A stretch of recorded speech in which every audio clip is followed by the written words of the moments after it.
Kakinada rural circle police కార్యాలయాన్ని వార్షిక తనిఖీల్లో భాగంగా Eluru range IG GVG Ashok Kumar తనిఖీ చేశారు. ఈ సందర్భంగా స్టేషన్ రికార్డులను పరిశీలించారు. అనంతరం సిబ్బందికి సూచనలు, సలహాలు ఇచ్చారు. ఈ కార్యక్రమంలో జిల్లా ఎస్పీ విక్రాంత్ పాటిల్, కుమారి సుస్మిత, సర్కిల్ ఇన్స్పెక్టర్ చైతన్య కృష్ణ తదితరులు పాల్గొన్నారు.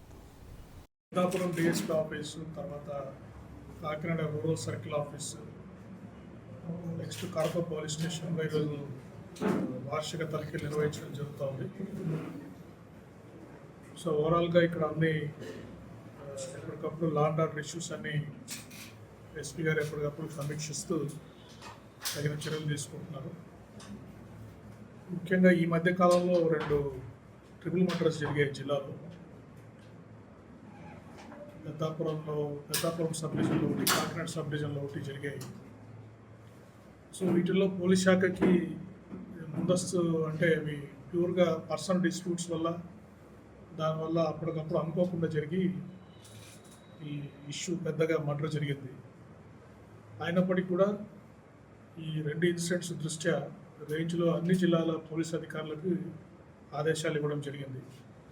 ఇట్లా గ్రామాల్లో ఏదైనా చిన్న చిన్న డిస్ప్యూట్స్ ఏదైనా ఉంటే అవి law and order problems turn కాకుండా వాటి గురించి పూర్తి సమాచారాన్ని సేకరించాలని చెప్పి, అటువంటి ఘర్షణలో డిస్ప్యూట్లో ఇన్వాల్వ్ అయిన వ్యక్తులని ముందే నుంచి బౌండ్ అవుట్ చేయడం, తర్వాత అక్కడ పెద్దలతో మాట్లాడి ఏదైనా సివిల్ డిస్ప్యూట్స్ ఉంటే అక్కడ రెవెన్యూ ఆఫీసర్స్తో మాట్లాడి ఆ డిస్ప్యూట్ని సెటిల్ చేసి ఈ law and order problems turn కాకుండా చర్యలు తీసుకోవాల్సిందిగా అందరు జిల్లా ఎస్పీలని, ఎస్డిపోస్ని ఆదేశించడం జరిగింది.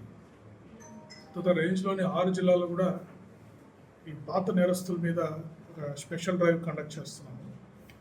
అంటే ఈ క్రైమ్లో, ప్రాపర్టీ క్రైమ్లో ఇన్వాల్వ్ అయిన వాళ్ళు, గంజాయి కేసులో ఇన్వాల్వ్ అయిన వాళ్ళు, ఇది పోక్సో నేరస్తులు, ఎస్పెషల్లీ చిన్నపిల్లల మీద, కిడ్స్ మీద ఇటువంటి నేరాలు చేసిన వాళ్ళు, వాళ్ళందరిది ఫోటోగ్రాఫ్స్, ఫింగర్ ప్రింట్స్, డీటెయిల్స్ అన్నీ కూడా డిజిటైజ్ చేస్తున్నాం CCTNSలో కానీ అదర్ సాఫ్ట్వేర్స్లో. సో దట్ వారి మీద కంటిన్యూస్గా నిఘా పెట్టడం. ఒక ప్రాంతంలో నివసిస్తుంటారు, ఇంకో ప్రాంతంలో నేరాలు చేస్తూ ఉంటారు. ఏ ప్రాంతంలో అయితే నివసిస్తుంటారో ఆ కన్సర్న్ SHOకి ఇన్ఫర్మేషన్ పంపుతున్నాం. ఆ SHO గారు అక్కడ ఆ ప్రాంతంలో నివసించే నేరస్తుల మీద నిఘా పెట్టవలసిందిగా ఆదేశాలు ఇచ్చడం జరిగింది. సో ఈ విధంగా మేము ఈ నేరస్తుల మీద కంట్రోల్ చేయడానికి ట్రై చేస్తాం. రేంజ్ లెవెల్లో కూడా అన్ని CCS టీమ్స్ని యాక్టివేట్ చేశాము.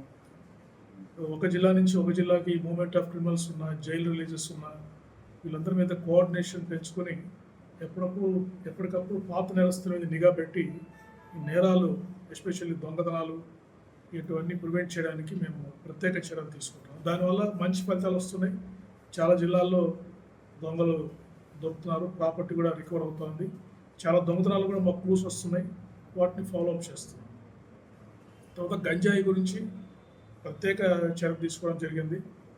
గత 6 నెలల్లో కూడా ప్రత్యేక చర్యల వల్ల ఈ ప్రాబ్లం కొద్దిగా ఇష్యూ తగ్గుముఖం పడుతూ ఉంది. ఎస్పెషల్లీ దీంట్లో డ్రోన్స్ సాంకేతికతని మేము వినియోగిస్తున్నాము.